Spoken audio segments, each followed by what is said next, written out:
Bleav NFL Live coming at you in 5, 4, 3. Welcome everyone to Bleav NFL Live. We are here for week 3 to break down another wild Sunday in the NFL. Now look, Bleav Sports Network, we have 32 NFL podcasts and 32 former NFL players for every single team. In this show, each week will feature our wildly talented and entertaining roster beginning every Sunday at 4 p.m. Pacific time, 6 p.m. Central, 7 p.m. Eastern. Jump in the chat, comment, and toss a question below. Follow me on Twitter at Joey Sports Guy. Follow our main page at Bleav Network or at Bleav Sports. It's been a wild day. A lot of 0-2 teams on the line here. We got one 0-2 team still trying to maybe get a win on the board. Let's bring in my co-host here for Bleav NFL Live Week 3. He is the host of Bleav in Falcons. He is Will McFadden. You can follow him at William McFadden. Will, what's up, man? Good to see you. I'm doing well, Joey. 0-2, hopefully for another few minutes, and then 1-2 moving forward. The Falcons look like they have this one under control, but we'll see. It's the witching hour, as they like to say on the NFL Red Zone. No matter what happens today, I think everyone across the NFL can look themselves in the mirror and say, you know what? I'm happy I'm not a Commanders fan. Oh my God. I mean, wake up every single day just feeling blessed that, you're not living in the DC area having to deal with that team. Yeah. No, it's real quick walking into that game, Will, did you think Carson Wentz was going to seek revenge against his old team, the Eagles, or did you see it playing out the way that it did with 8 sacks? They had 2 points heading into late into the fourth quarter. And were you surprised? It was really rough because in one of my fantasy leagues, I had Trey Lance, and I was stupid enough not to go with a backup quarterback in that league. So I was left, turning to the waiver wire, trying to see who else was out there. Carson Wentz was available, and I didn't take him because I was like, I don't know if I believe the hype. I don't know if I believe the start to the season. We got to wait and see. And now I'm very, very thankful that I did not do that. I have Antonio Gibson. I have picked up Brian Robinson in a lot of leagues because I think that he is going to be a stud once he comes back. But nah, Washington did not have it today. Well, I started Carson Wentz in fantasy. I said to myself, no, the hot hand of Wentz, let's dip it in water. And I pissed my pants. God. I guess Joey. We should have maybe seen it coming, but then you know what? It happened. But we got a lot of live games going on right now for the first 10 minutes before we bring on Alex Tassopoulos here from the Charity Stripe. At 4:40 Pacific time, we're also going to have Sam Marcoux from the Perfectville pod talking and breaking down a wild Bills-Dolphins game today. The heat battle, the heat war of our 2022 season so far. But look, let's go around the board real quick. Packers 14-6 right now. Packers have the ball. The Buccaneers haven't been able to move the ball at all. The Rams are winning right now. Jacksonville absolutely destroying the Chargers. I'm sure there's going to be a lot of talk about whether Justin Herbert should play next week if he's going to be compromised the way that he is. And with 2 offensive linemen out of the lineup today, Slater and Lindsley both leaving that game. But there's a certain Atlanta Falcons versus Seahawks game going on right now, 27-23 Falcons. How are you feeling right now? Break it down. Can they bring it home? I think that they can bring it home. Honestly, I'm not feeling great. This is one of those games where and I talked about the game with Brett Devard on the Bleav in Falcons podcast this week, but I thought they were going to dominate this game. Like I really did. I felt like they had played really well against. And now that Saints game is kind of looking a little fraudulent because the Saints don't look like they're all that good of a team. We'll get to them. Yeah. Yeah, exactly. It's a little bit of the Falcons I thought had played well against 2 playoff teams. And now one of those teams is not really looking like a playoff team so much. And the other has some struggles of their own. I really thought that they would kind of take the Seahawks to the woodshed. They're not doing it. Trust me, I'm very glad that they are currently up 27-23 with 5 minutes left. Like I was going to say, so real quick, dive in as as Cordell Patterson here runs the ball for a couple of yards right here. What is it? Just drill into it before we get to the bigger topics of the day. You see Cordell Patterson putting up fantasy points. Drake London scores a touchdown. Kyle Pitts a bit of a getting involved. Yep. Yeah. What is it right now? Is it a little bit of the defense? Is it Marcus Mariota's decision making? What's going on in that game? It's the defense. It's a little bit of the defense. It's a little bit of the explosive. This team has been so far through the first 2 weeks the best team on first down in the NFL. They've had a 61% conversion rate or a success rate of at least 4 yards on first down, which is considered a successful play. So they've been very efficient, I think, on offense. Today, they just have not been explosive. And that's Don't look that's at the what I'm looking TV. for. Don't look at the TV, Will. I know. Don't look at the TV. The Falcons have just fumbled the ball on their side of the field with 5 minutes to go, a lot left to play. That game this team, man. Absolutely wild. Hey, man, look, I'm gonna talk as little Bears as possible because we got the win, but it was dirty, it was ugly. And there's a lot to bemoan about as a Bears fan today. Just in general, Will, real quick, just to get your mind, I'm going to distract you real quick. Look over here. Nothing to see here. Look over here. What has struck you the most about week 3 today? What's a highlight? What's on your mind right now? Man, I love the kind of even balance between a lot of the teams. When it was halftime and there were 2 14-14 games, there were 2 14-13 games, it just really feels like the competitive balance in the league is kind of shifting a little bit. For so long, we had the Patriots and the Colts and then the Seahawks and then kind of the 49ers and like all these teams that were, so good for so long. But now it's like, oh, the Bills are good. Oh, the Dolphins are good. Oh, like all of these different teams. It's just like they threw it in a blender and the league has been shaken up a little bit. And I love that. I mean, I know it's early and September is always the time of the year when kind of like false takes happen because teams, we're going to do some today. We're going to do some today. You don't want to go out on a ledge in September, but that's what we're doing because all of these teams, like they're fun. They're so much fun to watch and we don't know what to make of them yet. But some of the teams that we didn't have high expectations for are kind of coming out of the woodwork like Jacksonville, and other teams that we did have high expectations for, maybe like San Diego or Los Angeles, the Chargers are kind of like coming back to the mean a little bit. So that's what I love about this time of year is you just kind of don't know what to expect week to week. I think Justin Herbert's going to be a huge issue heading into next week. And Will, I think you're nailing it on the head because if we walked into week 3 and we wanted to play the game, who are the great teams in the NFL right now? I would probably come up with the Chiefs and I'd come up with the Buffalo Bills. And guess what, Will? They both lost today. All right. What's up? Let's go. We're gonna play a fun game with Alex Tassopoulos from the Charity Stripe when he hops on in just a couple minutes about who out of all these 0-2 teams, who needed it the most today? Because when I was looking at the line and looking at spreads, based on the first 2 weeks, I think that there were a couple easy ones that you could earmark, but then you kind of dig in deeper and you go, can these teams go 0-3? Right? Mm-hmm. Like who is desperate enough to stay out of the loss column for another week and get into that win column? The Falcons are in that position right now, but I think a lot of 0-2 teams showed up today. One that did not was the Raiders, who are now going to be 0-3. So that's a problem in the AFC West. I guess the Chiefs losing today is not the worst thing in the world. But Will, real quick, a game that's still going on right now. Not a lot of offensive fireworks, but was much ballyhooed about Aaron Rodgers versus Tom Brady. The first time in NFL history where 3 MVPs, two quarterbacks that have won 3 MVPs are playing each other this week. I can imagine that you're pretty disappointed about this game as we walk out of it, depending on who wins. I mean, this is more about the Buccaneers, right? A little bit. But, I think that honestly, because like the Buccaneers have not looked good. They've been banged up. It's still so early, which is kind of why I feel like maybe it's not that. Like if Tampa Bay ends up losing this game and they look bad, I almost weirdly feel like it could be a good thing for them. Because they've won ugly. But when you're winning, you'd rather take an ugly win any day of the week than like a pretty loss. And so I kind of feel like maybe that has not struck the sense of urgency into this team that I feel like they kind of need.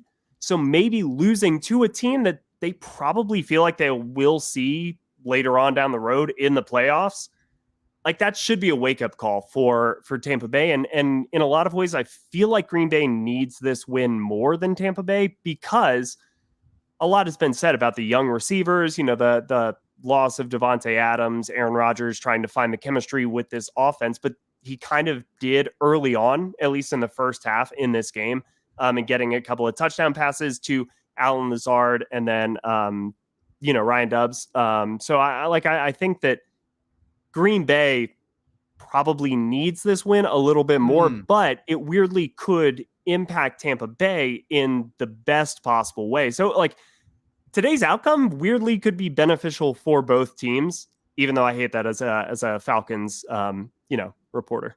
Well, yeah, well, it's early enough. It's early enough to say that for sure. Yeah, it's interesting with the Packers right now. As we're talking right now, Tom Brady started at the 10-yard line. He's almost got it to midfield right now, down 14-6, about 2.5 left to play right now. Does he have it in him to tie up this game? We will find out and see. But yeah, I think you're making a good point about the Packers. The Minnesota Vikings and the Detroit Lions played each other today. The Minnesota Lions themselves, as they always do toward the tail end. And Kirk Cousins, just when you think he's going to lay a dud, makes enough plays to win that game. But if you're the Packers, I'm not saying that they're 50-50 games, but playing the Lions this year and playing the Vikings, which they haven't done yet, they're going to play them 4 more times. Those aren't sure things. Playing the Chicago Bears, that's a sure thing. You can write it down if you're the Green Bay Packers, but moving forward, we'll see what happens with those Lions and Vikings games.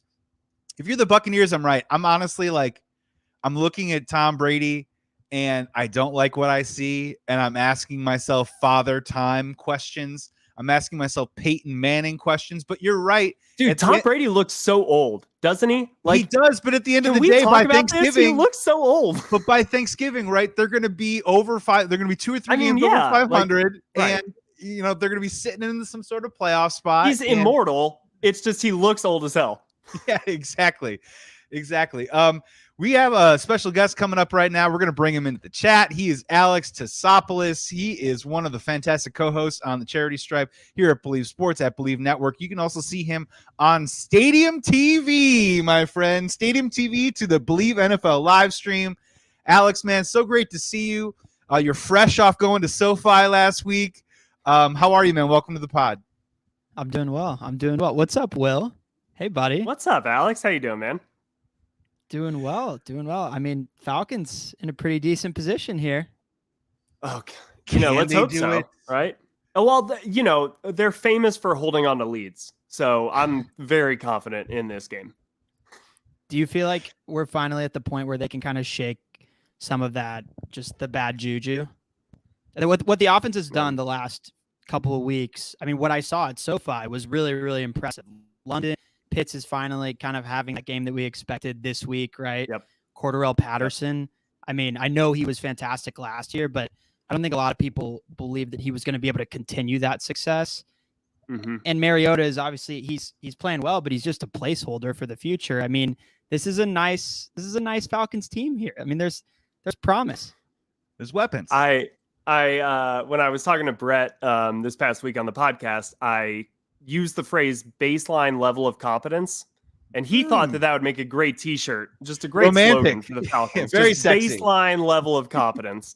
But that's what they are, right? And I say that as Richie Grant gets an interception that should seal the win for Atlanta right here, not to spoil anything for our our lovely listeners. But big second-year player, obviously out of UCF, making huge strides here, so that's great to see. But yeah, I mean, they have been in all of these games, right? Their 2 losses have come by a combined 5 points against, I was telling Joey earlier, the Saints loss looks a little worse now, given, that them losing to Carolina today, but 2 teams that we expected to kind of be competing for the playoffs coming into the season. And that's all Atlanta fans really wanted to see, was take that next step, be more competitive against the good teams, because they got blown out by the good teams last year. They won against the bad teams.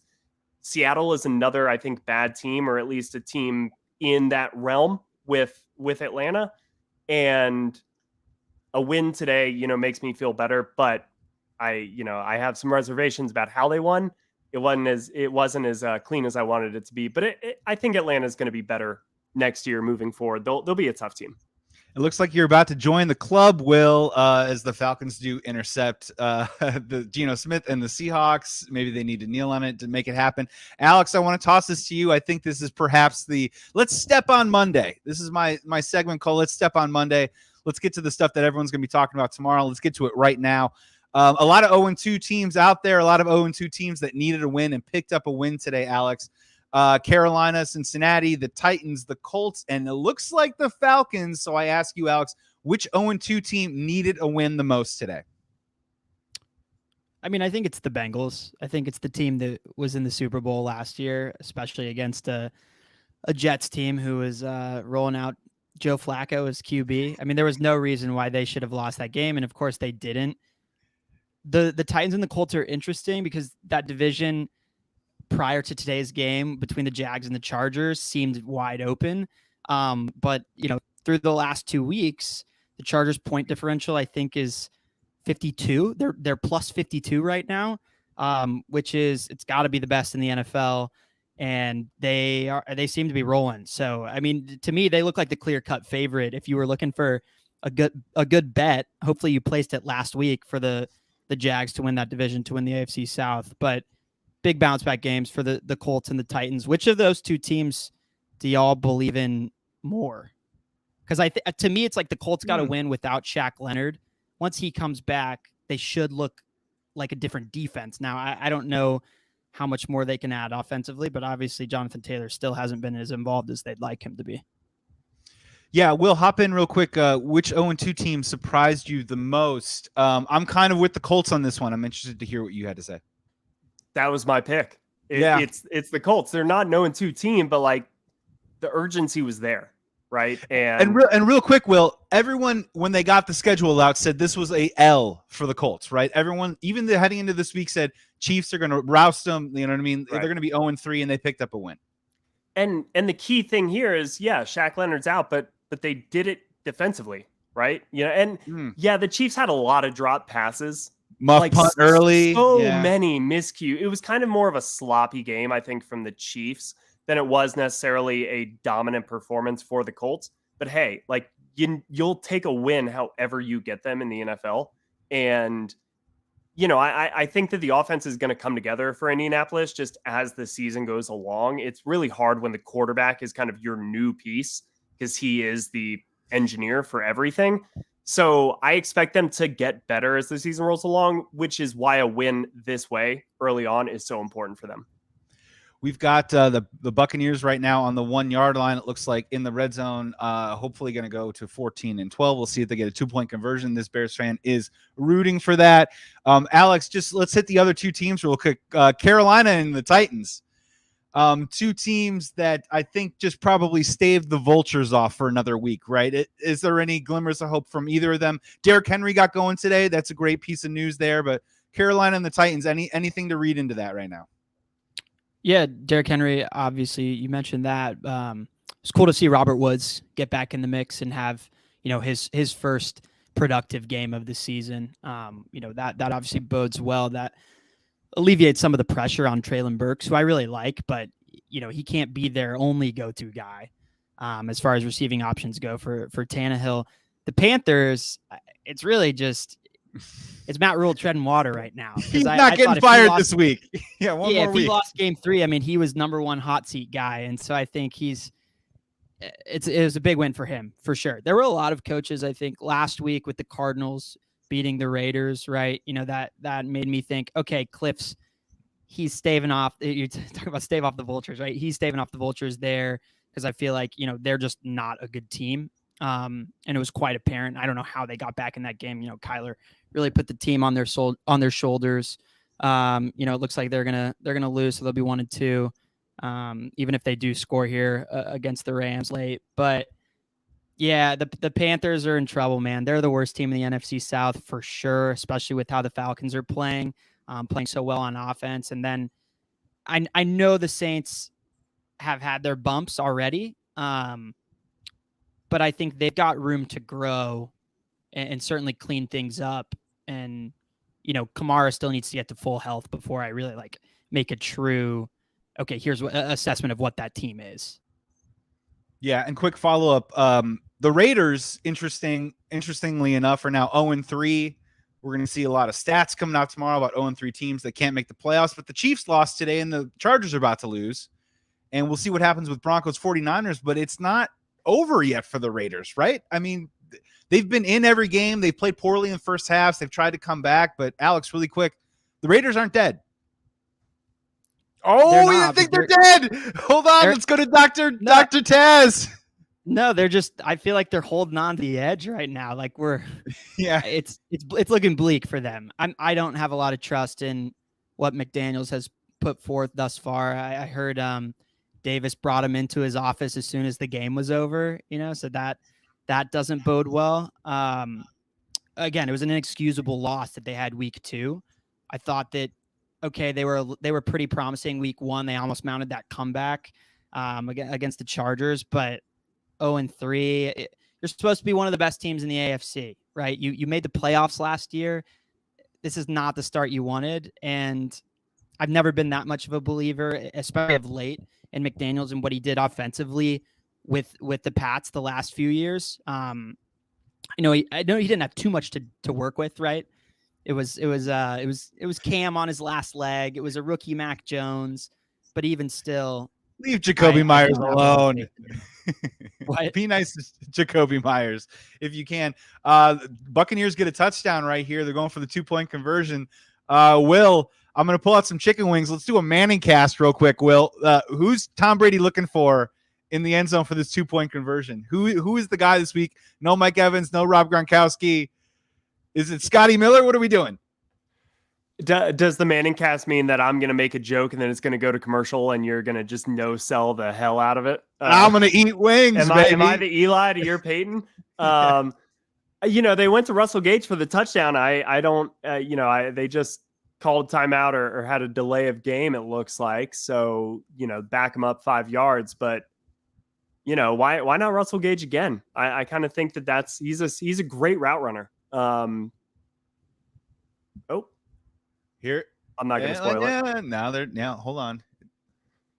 What just happened? You might be ahead of me. Breaking ahead news. Of you. I'm not going to spoil it. I'm no selling it exactly.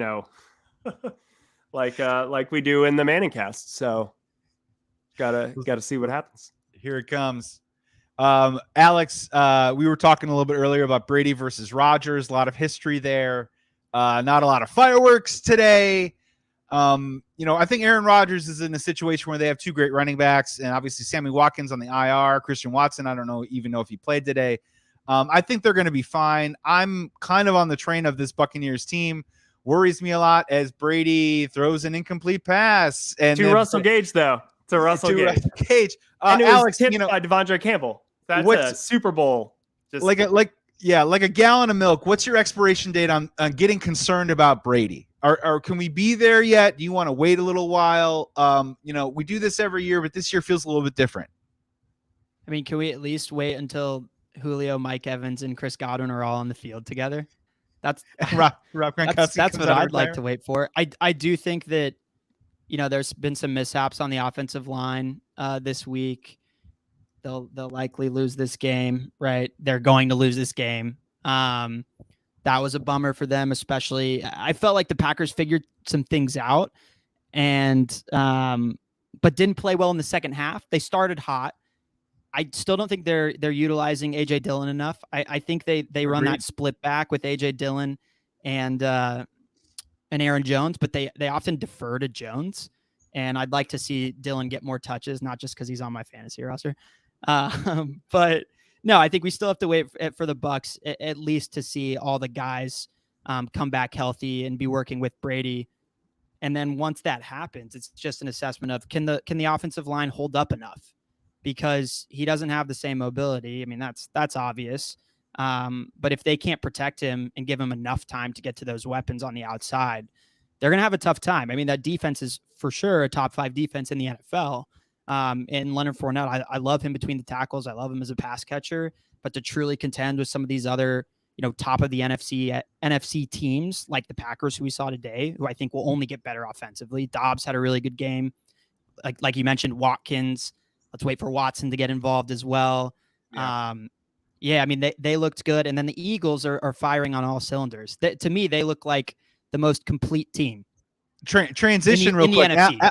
Yeah, transition. Let's follow up right now. 3-0 teams right now. The Dolphins and the Eagles right now. I mean, who has impressed you the most?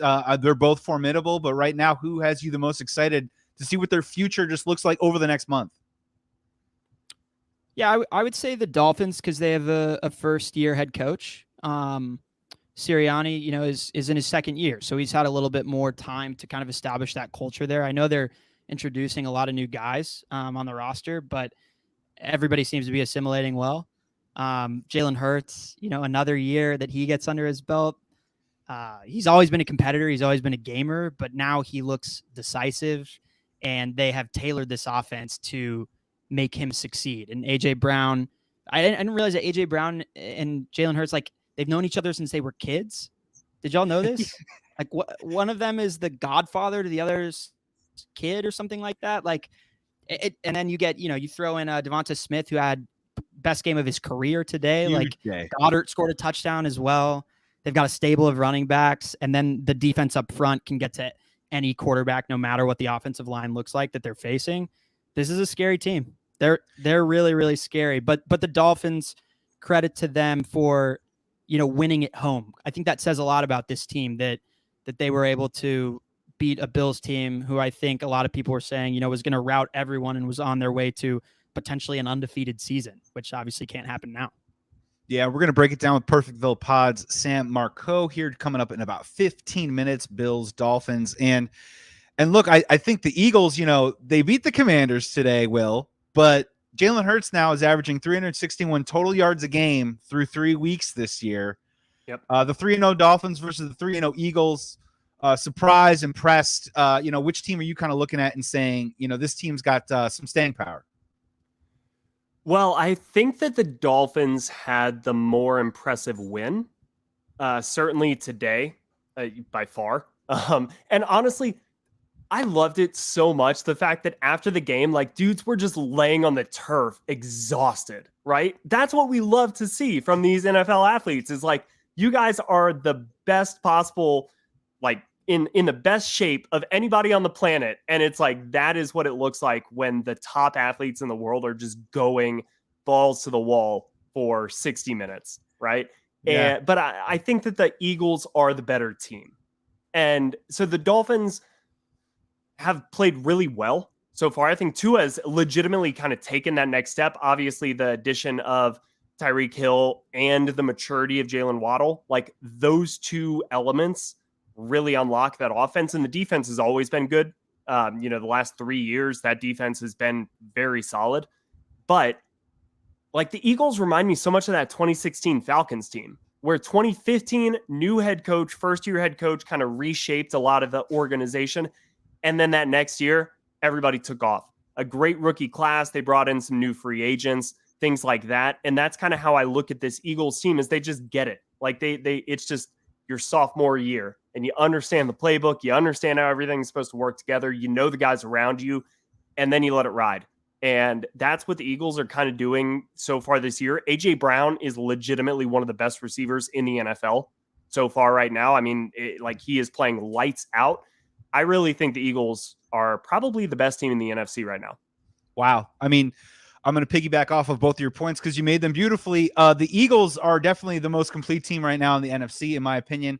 And the Miami Dolphins, when you're talking about staying power, who is it? Tyreek Hill or Jalen Waddle? Pick your poison every single week. And I know they didn't really get the running game going, but again, in the red zone, they were able to get Chase Edmonds in there for 2 touchdowns. It's an interesting development. I mean, the Bills are going to be right there all season long, but for the Dolphins to be able to pick up that win in week 3, get that little tiebreaker early on in the season, I think it's a huge motivational factor, confidence factor for the Dolphins moving forward. The Bills are going to be fine, but this was bigger for the Dolphins today for sure. Alex, have you ever social, athletic, personal, private, whatever, have you ever put your body on the line so hard you expended every ounce of energy in your life that after you completed and successfully achieved something that you fell down? That I nearly passed out from exhaustion?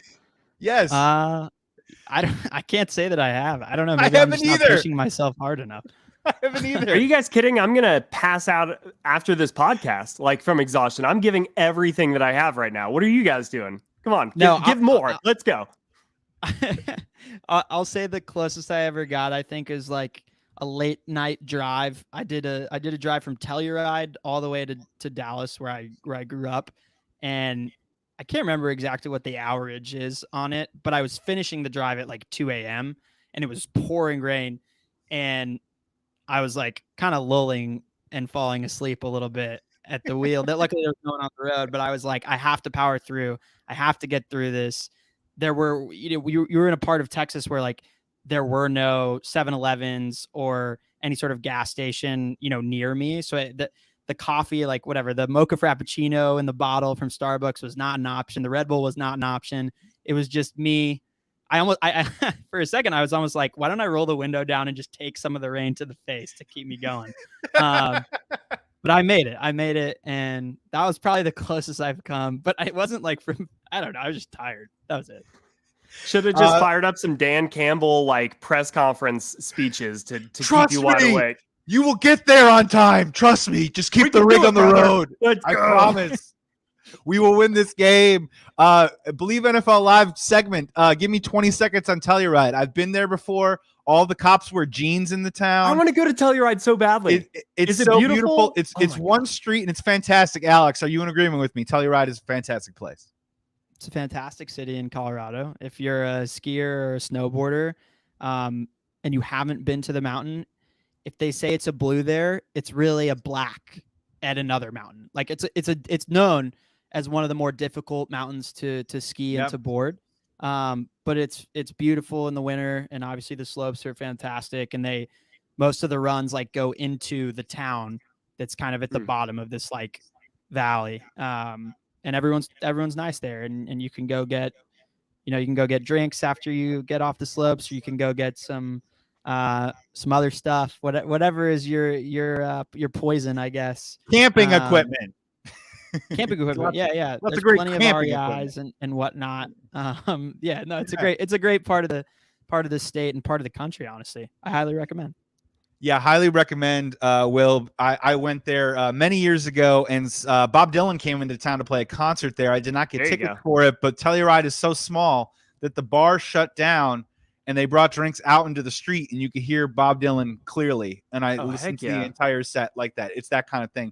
We're like here on Tootsie's in Nashville or something like that. See, I'm a big movie fan, so I've always wanted to go to the Telluride Film Festival. Oh, there you go. I like, but I've heard the same thing. It's like everybody just walks out of theaters, and you're just on the one road in that city, and everybody's just running into everybody. It's like, oh, hey, what'd you just see? So it's tough to fly into Telluride. That airport's I've heard really it's like small. a canyon. It's a freaking cliff, right? Yeah. Shout out to those pilots. Those pilots are they're almost passing out from exhaustion every time they land the plane. I've heard that like the most dangerous time obviously is takeoff and landing, and that is the most dangerous airport in America, because it's like if you have to abort a takeoff, you pretty much can't there because you will just run out of runway. It's the definition of nestled. The town is nestled betwixt the mountains. We're here on Bleav betwixt. Yeah, Bleav on NFL Live. We got just one more topic here for Alex Tassopoulos, the host of the Charity Stripe. Also hoping the best in Bleav on Stadium TV, which you are definitely going to plug before you leave, my friend. My final one for you is news trickled down from Adam Schefter today.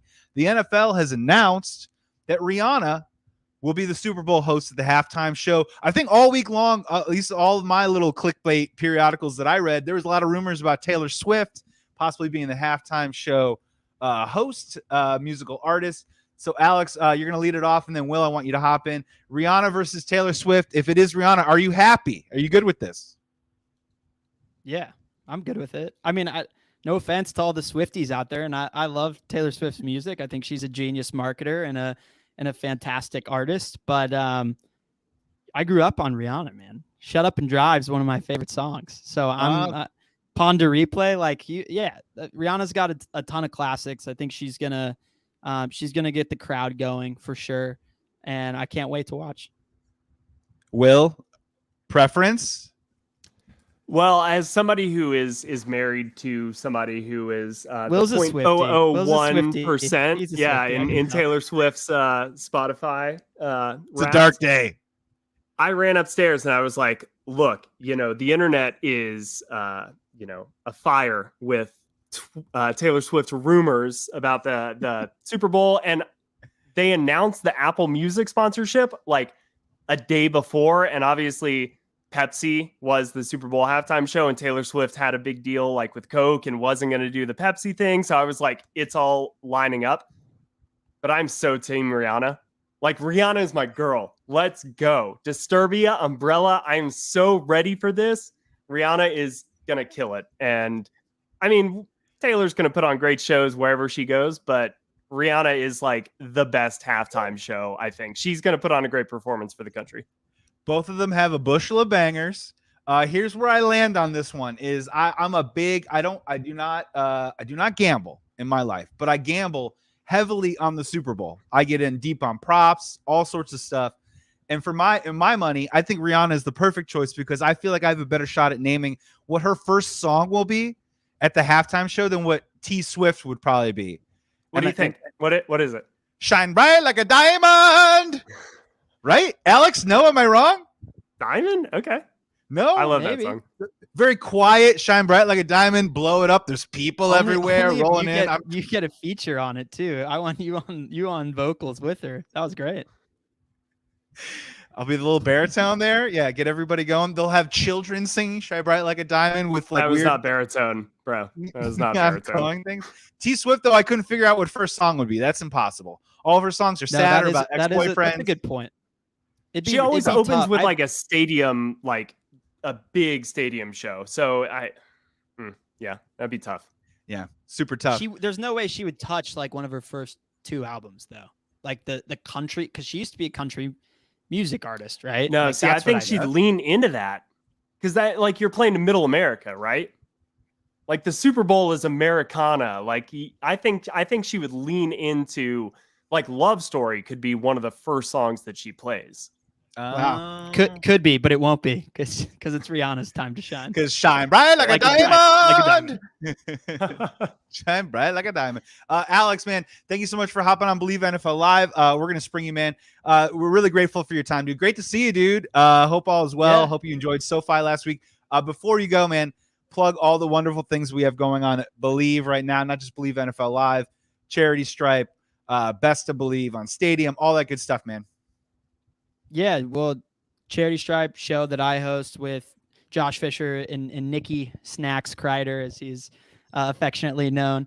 We release 2 episodes a week. We're on SoCal 1090 radio. If anyone who's watching this, is located in San Diego, Santa Barbara, or LA. And then, we've been hosting the Best of Bleav on Stadium, basically where we're featuring and highlighting a bunch of the different Bleav content creators and ripping a clip from one of their shows. And then, we talk about it, we break it down and give our opinions that no one wants to hear about, but it's mostly just an opportunity to feature, 500 plus hosts on the Bleav network that's growing and that both of you are a part of. And, love that y'all are there. Love that y'all are doing this. And I don't know, all I get to do now is watch the Broncos and the 49ers play and watch my guy, Jimmy G, cook. Watch Jimmy G cook. 2 Greeks on one this week, off. Alex. Cooking for Jimmy G is handing the ball off. He basically just microwaves things. It's really easy. It's not a tough job. Yeah, it's a cook-off tonight, isn't it? It's the Jimmy G kitchen versus Russ's the Nat Hackett. Russ. Alex over here being like Jimmy G is the hot pocket of quarterbacks. It's amazing. Incredibly efficient, always delicious, reliable, but not the sexiest thing out there. Although I like Jimmy G is kind of the sexiest thing out there. But you get what I'm saying. Yeah, Jimmy G, get something in my belly. Sustenance is what Jimmy G is basically in the food world. Alex, man, thank you so much for hopping on Bleav NFL Live, dude. You're a good man. Thank you so much. We'll hopefully have you back later this season. Sounds good. Thanks, guys. See you later, Alex. That was 2 Greeks on one there, Will. That was 2 Greek men. Are you okay? I didn't mean to gang tackle you like that. Yeah, as a Spartan, I feel, very teamed up on. But I'll make it. You know, we won today. It's a W. We squeaked through, so I'm good. Yeah, no, huge win for the Falcons for sure. And I think, you know, you put the wins and losses on the column, but then you look kind of a little bit deeper. And I think your guys' offense this week really showed up, and those weapons that you were excited about. How about your Bears, though? Khalil Herbert, are you like so ready for him to just be the starting running back? Home run hitter, baby. Home run hitter. Look, we need them both. This happens to us every single year with an MCL, which hopefully it's nothing worse for David Montgomery, but 2 to 4 weeks is something that we know in the lexicon of David Montgomery moving forward. Bigger concern on the nuts and bolts is that obviously a big concern heading into the year was our offensive line. Khalil Herbert struggles with pass protection at times. It kind of makes us a little bit weaker on that particular end. But yeah, that dude's a home run hitter. I think he's going to help us out. 279 rushing yards as a team today. I'll touch on that just in a little bit, but we got to bring in a way more interesting game with a way more interesting guest here real quick, joining us here on Bleav NFL Live with me and Bleav and Falcons host Will McFadden. He is Sam Marcoux from the Perfectville pod. He is just a few hours fresh off of the Heat War itself. The Miami Dolphins pick up a win against the Buffalo Bills, interdivision, the 3-0 Dolphins. Sam, welcome to the pod. You know, we talked a long time ago, and you put it in your contract. You will only come on to Bleav NFL Live when the Dolphins are undefeated. We did it. We're here. Welcome, man. How are you? You know, sorry to interrupt the my Big Fat Greek post-game live stream, but I'm happy to interrupt, man. I mean, it was almost an interception multiple times today. What a battle. I mean, I don't think anybody thought this was going to be the slugfest it was in the AFC East between the Bills and the Dolphins today. People were thinking 42 points to 40 points, something like that. But this was, I mean, I don't know if you guys watched this game or the highlights, but there were just bodies laying out everywhere after every play, both offense, both defense. It was the best. It was football. I mean, football Yes. like you see in the AFC North sort of stuff, right? Like winter, Bears, Packers. Heck yeah. But in South Florida, if you've never been to a Miami Dolphins home game in September or October, you will lose 15 to 20 pounds watching the game, playing in that heat, playing in that humidity. I mean, I've been there multiple times. I was sitting there watching this game today going, I feel for every single person in this game right now, because I was cramping up just watching the game, and insane. What an amazing victory for the Dolphins. It was a war of attrition. My girlfriend said it best. If the Bills had 5 more seconds, we were totally effed. But time ran out. No more bodies to put on the field. And I'll take it 3-0. Sam, we were talking about before you hopped on, and Will, if you want to go first to set up Sam, have you ever pushed yourself so hard in your life? Have you ever given every ounce to something that at the end of the achievement, you collapsed onto the ground? Will, ever happened to you? And then Sam. Oh, you know, yeah, back in high school, you know, right? Like I probably swim team. Actually, there was one punishment practice that we had, which I didn't even attend the trip. But for anybody who did swim, butterfly is always the most tiring, right? You know, you're just full arm in it. All your body part is involved. On a trip that again I did not attend, but I was part of this punishment practice. People stayed past curfew. It was just generally not a great thing. So what we did was an entire hour and a half of butterfly. Just nonstop. And people were getting out of the pool to puke and then getting right back in because the coaches were. So that's the only time I think that I was like literally afterwards just laying on my back being like, I can't ever do this again. So there you go. But Sam, I bought you some time. I vamped for you. Here you go. Yeah. What's your breaking point? Yeah, my breaking point wasn't that physical because for me, honestly, I can remember as an adult, I do stand-up comedy, and I remember doing a show in San Francisco and San Diego on the same night, and it was a road trip in between. Wow. And that was a drive. I mean, I've been in marathon shows with folks like Louis C.K. where, I mean, the crowd is just so amped up for these names that, you know, you do your 15, 20 minutes, which isn't even that long. I mean, it's long when you're on stage and people are staring at you and you're supposed to be funny, but it's nothing compared to the physical nature of the game today or swimming or butterflies or anything like that. But I do remember coming off stage and, feeling a little bit like James Brown, like somebody put a blanket on me. I need some treatment right now, because you get sweaty. It's to me, it's more of a mental thing, and your body is kind of reacting to that on some level. Yep. I've also run a marathon, and I can tell you at the end of that thing, I didn't want to move for about a week and a half. Wow. So physically, that's probably the equivalent, but mentally, some of these marathon comedy shows that I've been a part of puts me in a spot where I'm like, man, I need a week. Nobody talk to me. I used to feel that same way after covering games, like being in the press box. Just you're there from, if it's a 1 o'clock game, you're there at 9:30 in the morning, covering everything, just like thinking all the time. And I would come home and be like, I'm exhausted, but I've just sat in a chair all day long. Like, why am I tired? But dude, your brain, like, it wears you out. Now do that in a sauna for 4 hours like the Bills and the Dolphins did today. The last time I was in Miami for a home game was actually against the Chicago Bears, the Brock Osweiler, revenge game, if you will, where we won in overtime. And I was on the field before the game talking to Cody Parkey, who was a former Miami Dolphin. He was the who missed 2 or 3 kicks that game. He did me a solid, because he's a Miami Dolphins fan growing up. I'm like, Cody, you're going to do one for the home game, right? And he kind of winked, and I got thrown off the sidelines. But and then he missed 2 in that game, and we won in overtime, actually. But it's so hot. It's so overwhelming. Again, you can look and you can laugh at the Bills players on the sideline laying down. Stephon Diggs is a god amongst men in many ways. I mean, he was cramping after every single play and going to the sidelines for treatment and then coming right back out and trying his hardest. So all the credit in the world to Josh Allen and the Buffalo Bills today. But this was literally why the home field advantage exists for Miami early in the season. It played out in real time. And for NFL fans, I think that's just what's so cool about that game in particular. I think we can get cynical sometimes and jaded about, early in the season, or, we talk about in the NBA, guys taking nights off.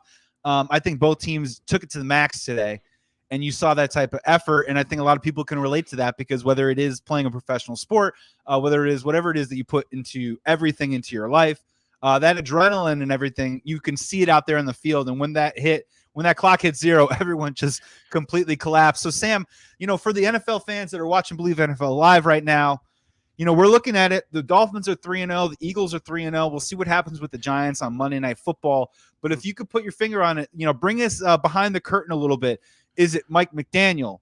Is it Tua's resurgence, or a rival, if you will? Or is it the concept of Tyreek Hill and Jalen Waddle, the unstoppability of those two people on the outside? What has been the catalyst so far for the first 3 games? I Bleav it's fate, because finally we're going to see the Super Bowl that we saw in Ace Ventura, Pet Detective, back in the 90s between the Eagles and the Dolphins, and I'm here for it, because I just want to see Jim Carrey beat the crap out of an Eagles mascot on the sidelines. It's all those things, to be honest. I mean, you look at the 3 wins for the Miami Dolphins, all very different. I mean, they basically led, from pillar to post against the Patriots, so they got out in front and kind of throttled back a little bit in the second half and just played defense against a very overrated Mac Jones, in my personal opinion.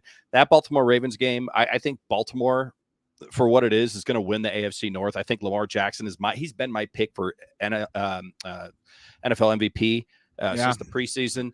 And he's done nothing to take me off of that banner right now. That was an anomaly, but that shows you the confidence Tua has now in himself, the confidence that this team has in him, that the coaching staff previously did not have under Brian Flores, now has in Tua Tagovailoa.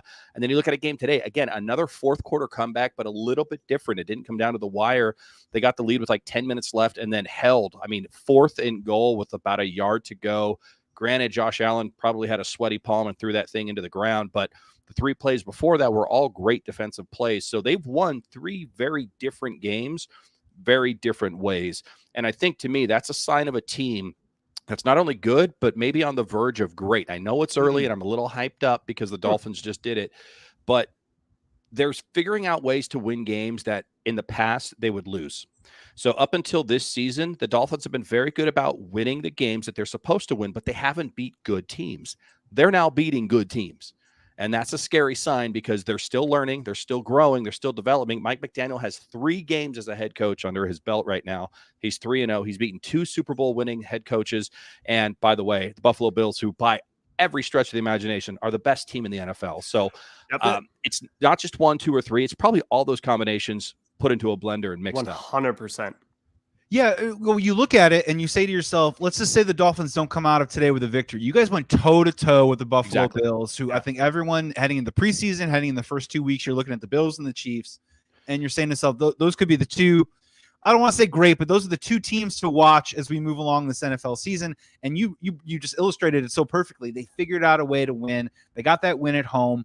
They're going to help. It's going to help out with tiebreakers and all that other nonsense. I think the other two teams in your division is going to be nothing to really worry about. It's going to be Bills and Dolphins mano a mano all season long. And I think you guys struck the first blow. Yep. No, absolutely. And, you look at this, they're 3-0, right? They're 2-0 in the division. They beat the Patriots. They beat the Bills. They're 3-0 in the AFC, which looking at this season on paper ahead of time, you look at the schedule and you go, if the Miami Dolphins can get out of these first 4 games 2-2, they're probably money for the playoffs. Well, they're now 3-0 and now going up against Cincinnati on the road on a short week on Thursday. That's something that, needs to be considered, but Cincinnati is not that Cincinnati team from last year quite yet. So the Miami Dolphins have momentum. They have a really good game plan on offense. And here's the other thing. Buffalo Bills fans, if you're watching this, you're going to complain and you're going to make excuses about the fact that you had 5 defensive starters out. That's a valid excuse. But you only put up 17 points of offense. The other 2 points came because we literally kicked our own player in the butt and gave you guys 2 points. Can we talk about it, Sam? Are we ready to talk about butt punt?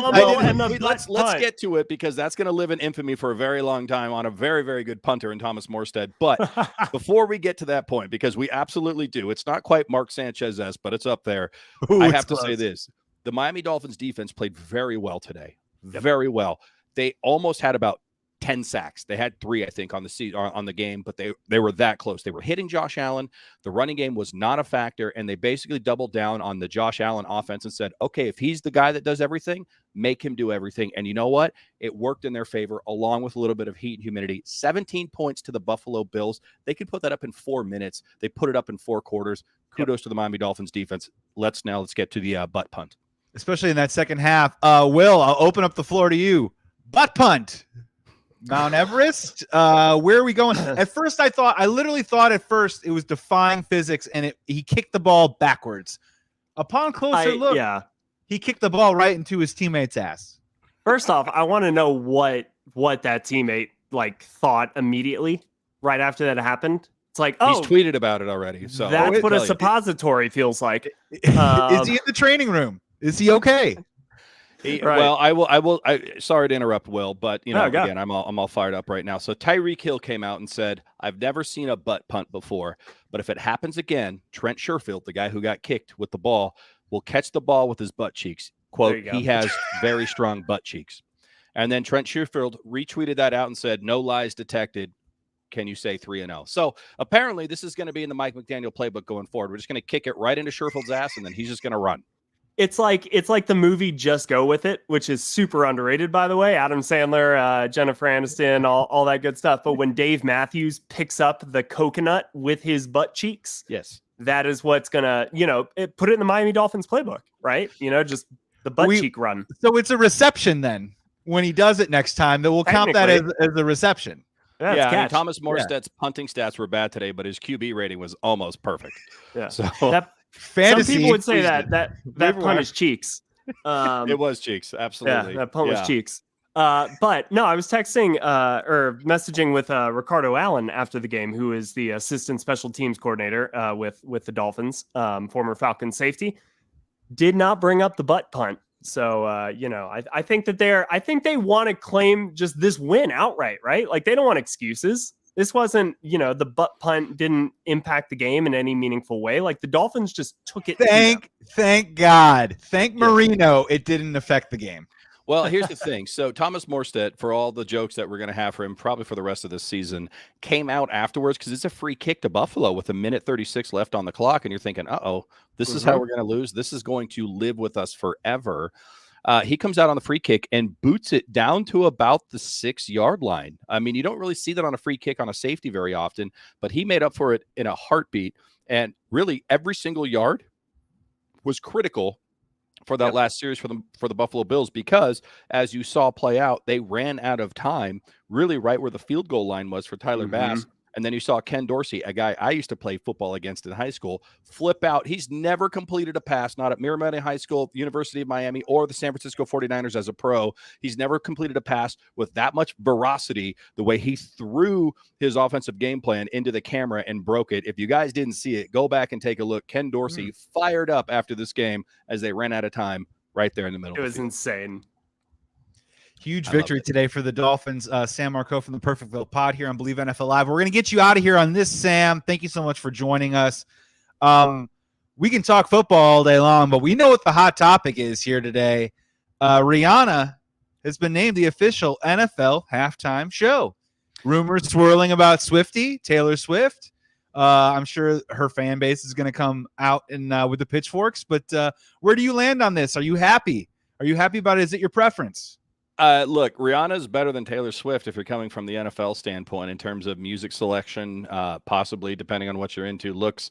But look, Taylor Swift came out, and maybe this was smart by the NFL, because if they just announce Rihanna right away with no rumors of Taylor Swift, you've got all NFL fans everywhere saying this is awful. They're going to hate it regardless, by the way. They're not catering to the hardcore Super Bowl fans. They did a comparative. If you float out a little rumor bubble about Taylor Swift, now you got everybody upset, and then you go, well, it's actually Rihanna. Now you got a safe landing spot for everybody. So I'm thinking the NFL is starting to figure out how to work this halftime show for the NFL fans, the hardcore ones. That's how you get Nickelback in the NFL halftime show. You float out Smash Mouth, and everyone goes, oh, well, at least we got Nickelback. Thank God. I thought this was going to be Smash Mouth. Well, that's an interesting and probably a podcast for another day. But Nickelback versus Smash Mouth, I think I'm going with the guys who wrote the song with Shrek versus the Nickelback boys. But I think this is a great podcast idea. Like, let's just do a comparison podcast. Like, who is whose like arch nemesis? Joey, that was a great poll. Fantastic. On your behalf, because I was sitting here trying to be like, all right, what joke should I make where it's like this band? Fantastic. Take a look at these apples and now check out these oranges. Yes, where do we land on this? We're probably cool. We're probably cool either way.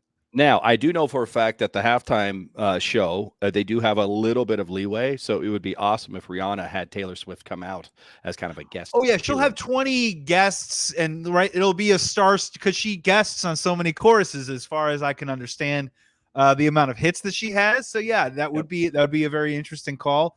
Bring everybody involved. Brings Shy Ronnie out. If she can bring Shy Ronnie out, for all the SNL fans about Shy Ronnie, go look it up if you haven't figured out. Rihanna, Shy Ronnie, SNL. If she brings Shy Ronnie out, NFL fans forever, she'll have a statue in Canton. And real quick before you go, if it is Dolphins-Eagles Super Bowl, are we seeing Pitbull? Is there a Pitbull?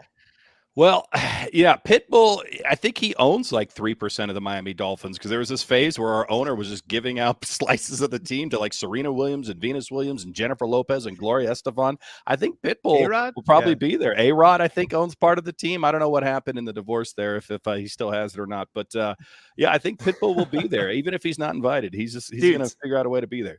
I went to a Pitbull party last night. It was a birthday party, 30th birthday party. We all dressed up as Pitbull. Bald caps. I wore a suit, black tie, Dale, Mr. Worldwide, all that good shit. So look, all I want is credit, because you made an Eagles, Dolphins, Pitbull joke. We've got the Atlanta Falcons podcast here, and I didn't make one reference to Michael Vick, even though we threw Pitbull and football out there. So I Bleav I get a high five somewhere, even if it's from me. Wow. We turn the page here. I Bleav NFL Live. Sam Marcoux from the Perfectville Pod. Thank you so much for jumping on Bleav NFL Live, my friend. Plug your socials, Sam. Plug the show, because guess what? The Miami Dolphins are a team to be reckoned with this year. Anyone listening and watching right now, you're going to want to tune in every single week on the Perfectville Pod, because, hey, man, guess what? All the coaching stuff and all the whatever, all the disconcerted feelings, all the angst. I mean, I think you're seeing a light at the end of the tunnel. It's going to be a fun season. Yeah, I mean, you can find us on Twitter at Perfectville Pod. Welcome to Perfectville.com. Obviously, we're part of the Bleav network when it comes to the show. I mean, just type in Perfectville Miami Dolphins, you'll find us. And if you do listen to us, you tend to find out some things about the injury report that don't hit the news wire for another 24 hours. For instance, this week, we knew before anybody else that the Buffalo Bills were going to be down a few defensive players because we had a little birdie chirping in our ear telling us, just like we knew for the Baltimore game, who was going to be out for Baltimore and who was going to be in for the Miami Dolphins, even though the injury report was a little bit telling us otherwise. So if you listen to us, you might get a couple of 24-hour insights before everybody else when it comes to the injury report, as we like to call it, the Finjury report here for Welcome to Perfectville. But yeah, we're out every single week. It's just myself, Chris Cullen. We cater to the casual fan, the hardcore casual fan, as somebody said. So we don't take ourselves too seriously. But if we keep winning, maybe we will. Plenty of room in the tent, on the wagon, whatever you want to call it. But that's great stuff, Sam, man. Dude, really good to see you, man. Thank you so much for taking the time to do this. I'd love to have you back. And if the Dolphins keep winning football games, I'm going to force you. Yeah, no, anytime. This is always fun, especially I was really like at some point today, I was like, this is not going to be fun for me because we're probably losing. But then we came, pulled it out. So anytime we win, I'm here. I would never set you up for disaster like that, Sam. Thanks so much, man. Be well. Have a great weekend, and we'll talk to you soon. All right. Fins up. See you guys later. Thanks, Sam. That was Sam Marcoux from the Perfectville Pod, Bleav Sports Network's very own. Amazing detail right there. If you want to figure out some injury reports, get some great stuff leading into all the Dolphins games, you got to check out all of his content. Well, we just got a few more minutes here before Sunday Night Football kicks off between the 49ers and Broncos. I want to open up to you, man. What else is still on your mind? Let's empty the chamber here about this week. What haven't we covered yet? Yeah, I mean, I think that one of the big matchups, obviously in the NFC North, the Lions-Vikings game, that was a chance for us to kind of figure out. I think both things are true. Like, I think the Lions are a good team, and I think the Vikings are a great team. I think that both things can be true because that was kind of, I think, going into this matchup, what a lot of people were hoping to. It's like, which one of these teams is legit? I think both of them are.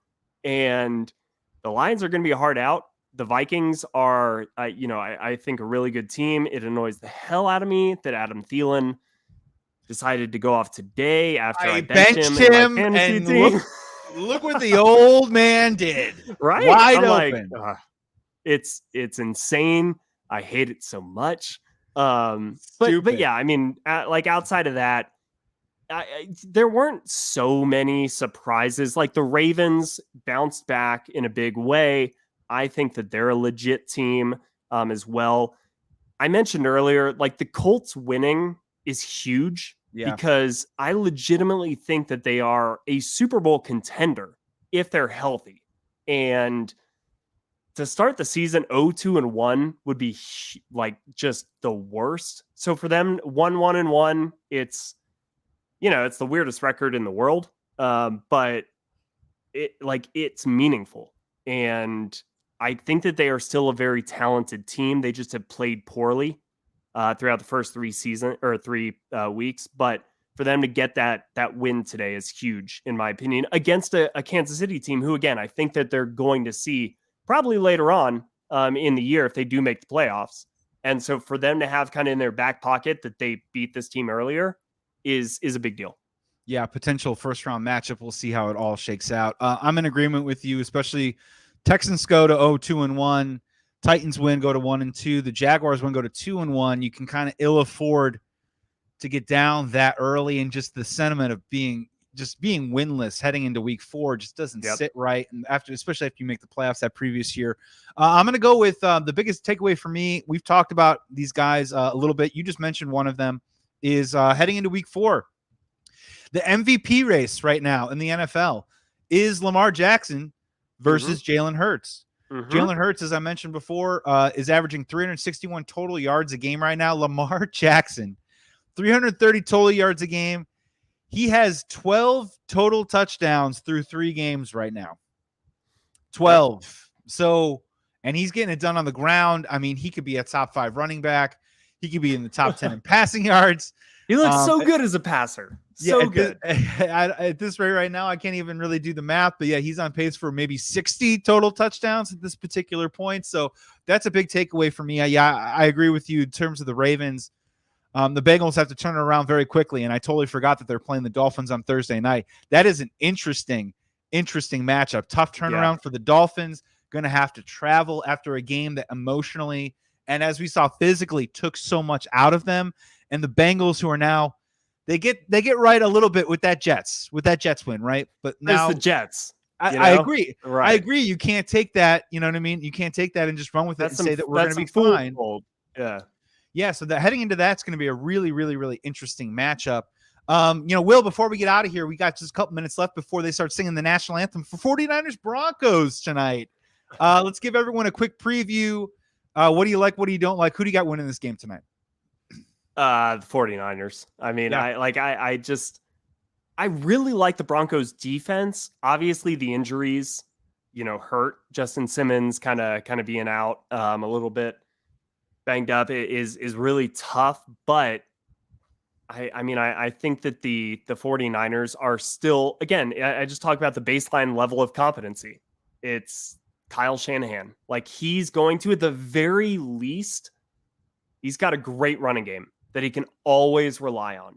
And they know what they have in Jimmy G. This is unlike any other typical, like, we're going from our starter to our backup. Totally in a lot of ways, Great they're point. going from kind of like their backup to their starter. Yeah. And I kind of think that San Francisco is going to be probably better with Jimmy G under center. Yeah, second half, right? It looked like business as usual. It looked exactly like the 49ers like they looked like team. a Super Bowl contender. Yep. No, Yep. I completely agree. And I think the Broncos, in their case, they still have a lot of questions. I'm not sure if Jerry Jeudy's going to play tonight. We have so many questions. Like, they've not been good at all. No, and they're not giving Javonte Williams the ball. And the offensive weapons, who I like a whole lot on the Broncos, have not come through at all, or have not meshed with Russell Wilson the way that you would want to. They seem to be very, very content playing these low-scoring games. Conservative play calling, bad play calling by Nathaniel Hackett, which is very, very well documented. And it just seems like with Jimmy G back under center, they seem more ready to play. I mean, they seem like they're a team that has their stuff together a little bit better than the Broncos right now. Yep. And I'm with you, man. I like the 49ers tonight. Yeah. I mean, they've gone from a Mustang to a Volvo, but the Volvo is not going to break down on you. But that Volvo is going to get you from Telluride to Texas. Exactly. You know what I'm saying? As a quick callback here, I think that's the idea here. And they have enough weapons on offense and a play caller who I think we all like enough that can be able to dial up some plays at the right moments and be able to compete, especially in that NFC West right now. I know the Rams won today, but, as the Super Bowl defending champions, they don't look like anything that I think we should be scared of just yet. We'll see what happens. No. And real quick, man, we got to get out of here. But such an aside, isn't it getting really interesting where Odell Beckham's going to land? Yeah, I mean, it's almost like he's a closing pitcher, and he's just like picking his spot. He's a deadline deal, like Buccaneers, Bills, Rams. I mean, let's keep going. Would the Eagles be interested in him, right? With Dolphins. The Packers would love to have him all of a sudden. Yeah. It's and that's one of those things that I don't know if it's a pivot point because we have to see if he's healthy and productive, but that race to win the Odell Beckham sweepstakes is going to be something we'll be talking about. I'm almost shocked that he's not yet been signed by Tampa Bay. Like, how have they not just rolled out the red? Like, they must be like, we're going to get our guys healthy eventually at some point. Yeah. But you would think that like Tom Brady would be sitting here, if they're banging down the door for Cole Beasley, that he would just be like, let's go get OBJ. What are we doing here? Yeah, I agree. Von Miller and Odell are friends. So the Buffalo thing, I think the Buffalo thing is real with Odell and Von Miller as buddies and all that other kinds of stuff. They tweet at each other and are making eyes across the bar. They're friends. Yeah, he can always go back and play for the Rams. And he's just waiting for the right situation, and wherever he goes, if he's healthy and if he plays, it could be a turning point for a lot of these teams right now as we move deeper into the NFL season. But until then, we got to go because Sunday Night Football is right around the corner. Well, here we go. Chris Collinsworth. Thank you so much for checking out Bleav NFL Live. My name is Joey Christopoulos, and my co-host this week, Will McFadden. He is the host of Bleav in Falcons. This is the show that brings you the Bleav Sports Network, the universe, if you will. 32 NFL teams, 32 hosts paired with 32 former NFL players. We're bringing you content every single day, every single week, just like this content right here. We are here every single Sunday breaking down the week's reaction, the highlights, the lowlights, and maybe a butt punt along the way. You can check us out here every Sunday at 4 p.m. Pacific time, 6 p.m. Central, 7 p.m. Eastern. Will, man, great to see you, my friend. I was so happy. I had a great time doing this with you, man. Hopefully you can come back and do this again with me. Toss out your socials, toss out the show, plug all the good stuff, and then we'll get out of here. Yeah. Hold on. I just, in honor of Sunday Night Football, I want to sidle in. So let me do that real quick. Down. Well, hey there, Joey. Yep. We got a great Twitter handle for you today. It's at Will McFadden. You can check us out on Bleav in Falcons, wherever you get your podcast, me and Ovi Mahaley. But man, we got a great show for you tonight. Back to you, Joey. Well, Will, it was a good show tonight. I think it went pretty well. Good to see you, my friend. Great sidle-in, by the way. Thank you so much for checking out the Bleav NFL Live. You can follow me at Joey Sports Guy. You can check out my content. I host Bleav in Bears with former Bears defensive end Corey Wooten. I went a whole 70 minutes without talking about how bad Justin Fields was this week against the Texans in a Week 3 win. You could probably hear that on that podcast coming out the rest of this week. Until then, everyone, be well, be safe. Please be good to each other. Come on back and hang out with us next week, and we will see you soon.